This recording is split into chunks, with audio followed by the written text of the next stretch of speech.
So in this last module, we're going to talk about writing the abstract. This is going to be kind of a short module because it should be fairly easy to write your abstract after you've written your paper. In fact, the abstract, what it means, that word means, is literally to pull out. So what you're going to do to write your abstract is to pull out little sections from the rest of your paper. So it's just going to kind of pull out a little bit from your introduction, pull out a little bit from your results, pull out a little bit from your methods, etc. So if you're doing the abstract, if you're writing it last, it actually should be fairly easy to do. So what does the abstract do? It gives you an overview of the main story of your paper. Obviously, it's what a lot of people will read, and so you need to get all the key points, as many as the key points as you can in there. It highlights something from each section of the paper. And it's usually of a limited length, sometimes 100 to 300 words. So this is a great place where you can use all those skills about cutting clutter to get into that small word count, the really key important information, and cut out all the words that are really unnecessary. The abstract, like the tables and figures, has to stand on its own. So people oftentimes will only have access to the abstract, so it has to be its own unit. You can't expect that the readers will be able to read any of the full text. So it has to stand on its own, and is often used along with a title for searching, like for searching PubMed and things. So make sure you're getting all the keywords in between the title and the abstract and the keyword list, which journals usually allow you to give. Make sure you're getting all the keywords that you want so that people who are searching in your particular topic will find your paper. And unfortunately, most often the abstract is the only part that people read. That means that you need to convey the main finding of your paper, the main take-home message of your paper, and also why your paper is important. You have to convey all that in a very small space, but that has to be in there because sometimes that's all people will read. I'm often scanning abstracts. I will scan PubMed for things that I want to write about for a general audience, and I'm often scanning abstracts. And if I get to an abstract and it doesn't look like it's that important or interesting, I might not end up writing about it. So you got to say in the abstract why your research is important and interesting. Why should people care? So Mimi Zeiger in her book, I've mentioned her book before, kind of has a nice little summary of what should go in the abstract. Again, it's essentially just pulling out little bits from all the rest of your paper. So it's good to have a one-sentence statement of some background, just to give a little bit of context, because again, if somebody's just jumping into your abstract, you have to give them a little bit of context about where you're coming from. Why is this research question even important? So something to ground them in what the research question is. And then you state explicitly that research question, just like you did at the end of the introduction section. You're going to use that exact kind of phraseology. We asked whether, we hypothesized that, we speculated that. So you're going to very clearly state what was the question that you were trying to answer, or the aim or the hypothesis of your study, and make it easier for the reader to find. So those two, the background and that question statement, come essentially right out of the introduction. Then you're going to give a quick summary of the experiments that you did. Obviously you're not going to have room for a lot of details, but all the main key points about what made your experiment, what the key points of your experiment are. So without a lot of details, but you need to say some of the key things, like was it a randomized trial or an observational study? What if you did a study in animals, what type of animals, things like that. So quick statement of the experiments run.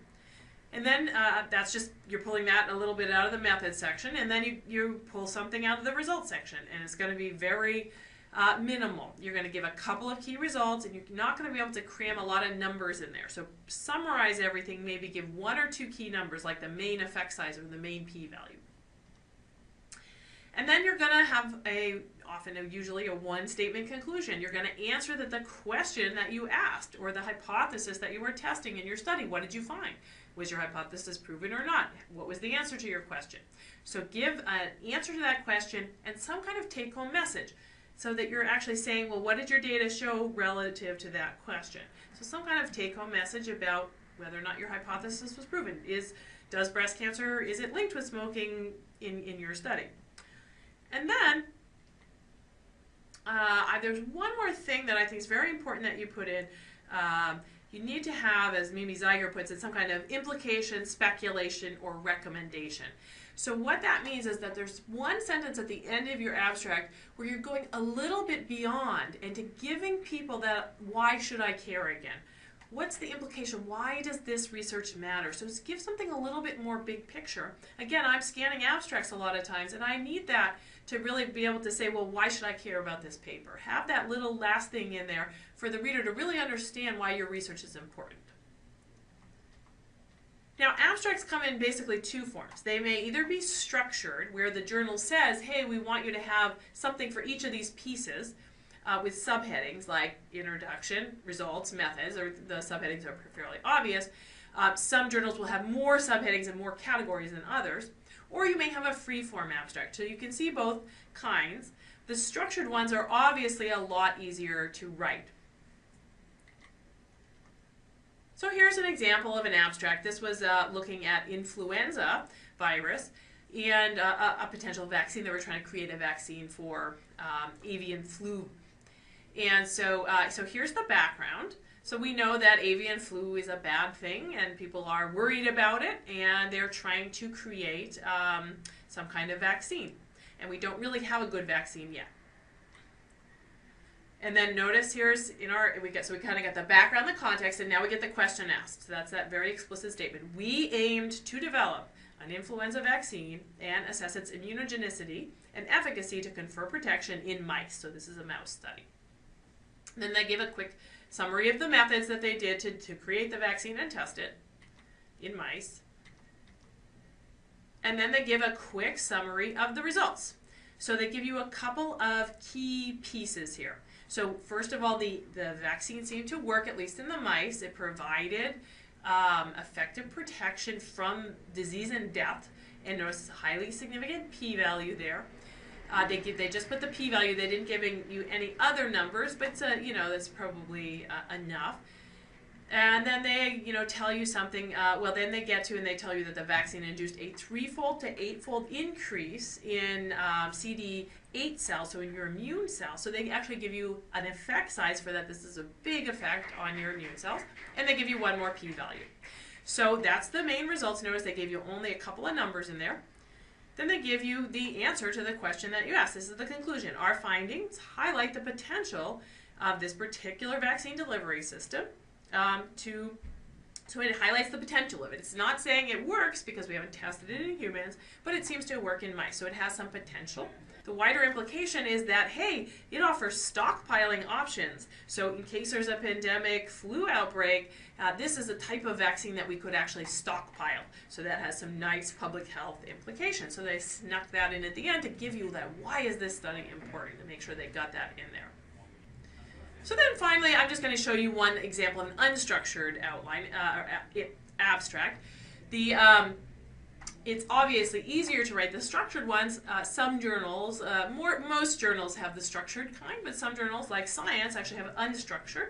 So you got to be, you have to figure it out on your own. It's not quite so easy. But reading through this one, from Science, empirical research with non-human primates with monkeys appears to support the view that causal reasoning is a key cognitive faculty that divides humans from animals. So that people have previously thought that, that the difference between human and animals is this causal reasoning. The claim is that animals approximate causal learning using an associative process. So they approximate it, but they don't really do it. So that's the background.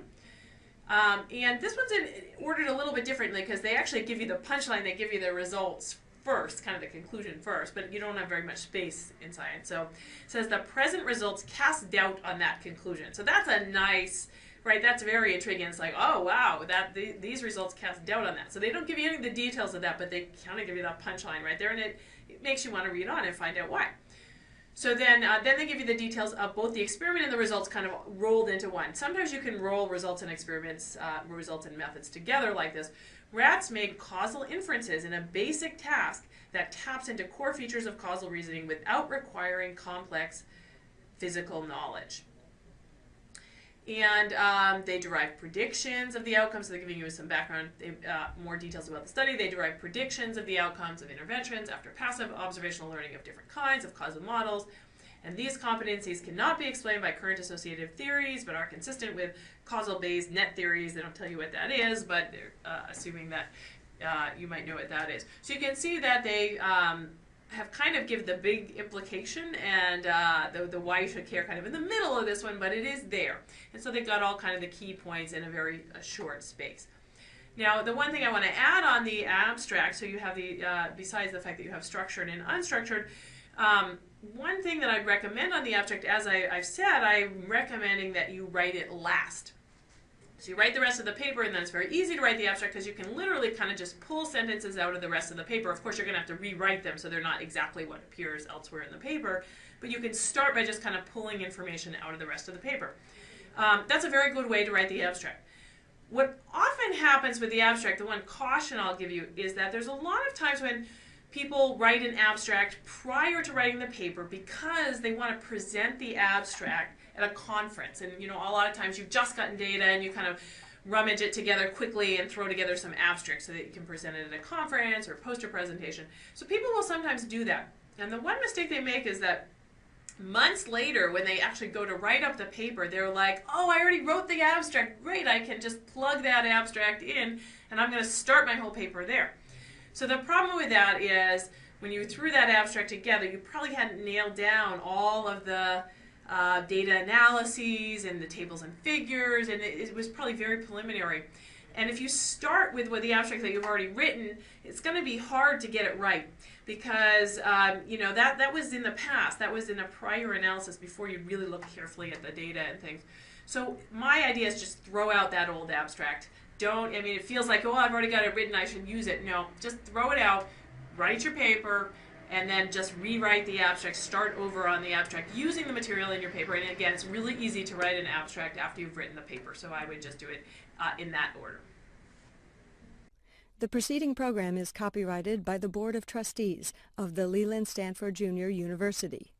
Please visit us at med.stanford.edu.